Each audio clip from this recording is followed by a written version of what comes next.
나는 이번 리딩을 읽고 지난 시간에 보았던 트루먼 쇼가 생각이 나더라. 트루먼이 살아가는 쇼의 세상이 실제로 이 책에서 말하는 우리가 사는 세계와 크게 다르지 않다고 느껴졌어. 소비 조작의 관료 사회에서 말하듯 우리가 생각하는 자유로운 선택조차 사실 조작된 거잖아. 트루먼도 자유롭게 산다고 믿었지만 실상은 철저히 통제된 환경이었던 것처럼 우리도 광고나 미디어가 소비자에게 자유로운 선택을 제공하는 듯 하면서 소비 성향을 조작하고 있다고 생각해.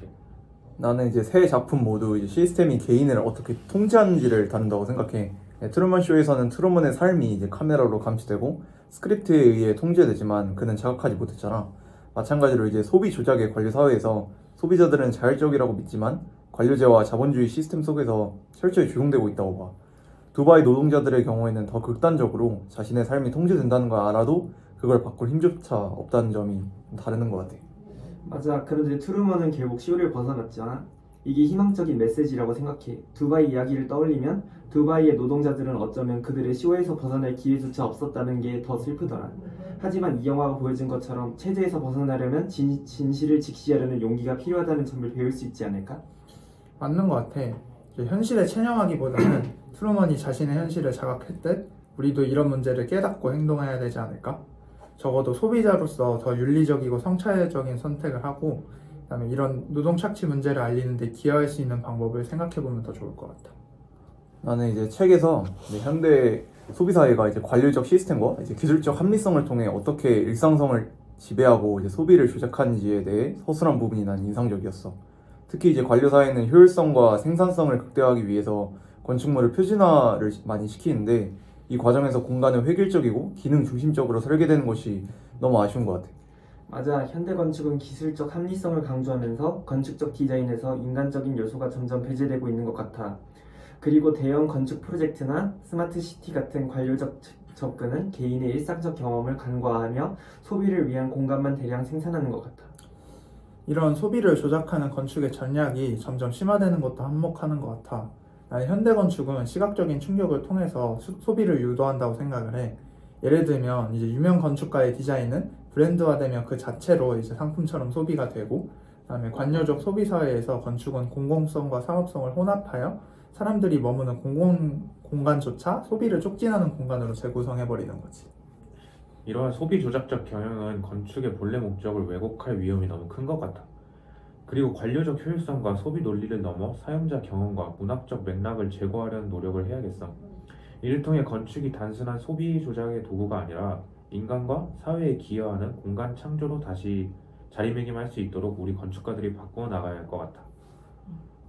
이번 책을 읽고 각자의 개성을 드러내는 것과 경제적인 성장을 하는 것이 동시에 일어날 수 없는 것인가에 대한 생각이 들었어.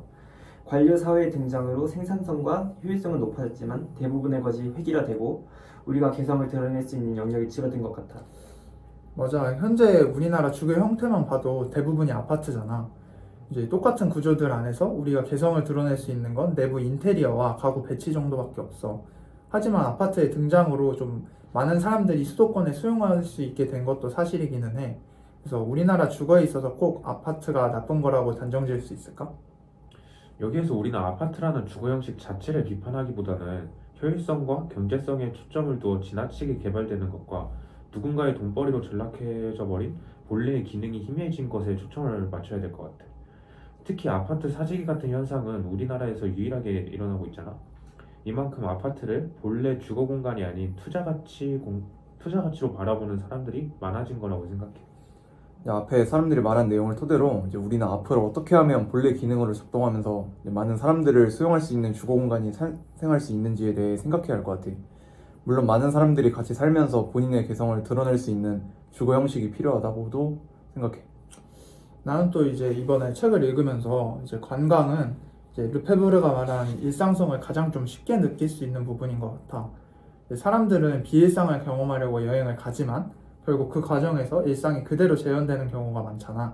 이제 대형 리조트나 관광지는 단순히 이제 소비 형태로 일상을 반복하게 만들 뿐이고 진짜 이제 새로운 경험을 제공하기보다는 이런 소비적인 일상만 다시 좀 생산하게 되는 느낌이야. 맞아. 근데 건축이 관광에서 그걸 바꿀 수 있는 중요한 역할을 해야 한다고 봐.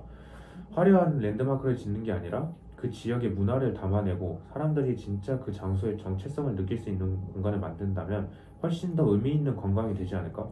지역 주민과 여행자가 그 공간을 자유롭게 공유할 수 있는 게 핵심이라고 생각해. 근데 요즘 이제 관광 개발을 보면 지역 고유의 정체성보다는 이제 경제적 수익에 초점이 맞춰진 경우가 많잖아.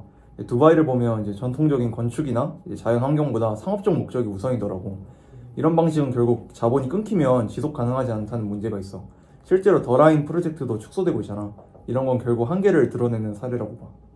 그래서 난 지속 가능성을 고려한 관광 건축이 정말 필요하다고 생각해. 지역의 문화를 보존하면서도 여행자들에게 특별한 경험을 제공하는 공간이 중요하지 않을까? 예를 들어 지역 자원을 활용한 친환경 건축이나 전통과 현대가 조화된 디자인은 관광객에게 새로운 가치를 줄 수 있을 거라고 봐.